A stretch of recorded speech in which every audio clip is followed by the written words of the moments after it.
As you are building your career, what do you find most challenging about Bollywood?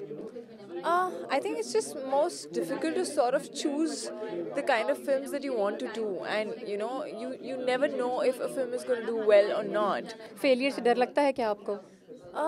डर तो obviously लगता है. I think all of us are somewhere insecure, no matter how much we say that no, I'm secure in what I'm doing and happy in what I'm doing.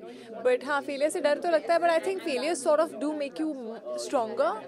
I think it's more important to learn from your mistakes and sort of move ahead. कोई dream role है जो करना चाहेंगी? ऐसा कोई dream role तो नहीं, but something like a pretty woman. I think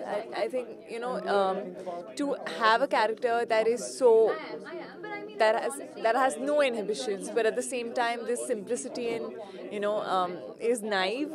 I think that's very difficult. So yeah. Thank you so much for your time.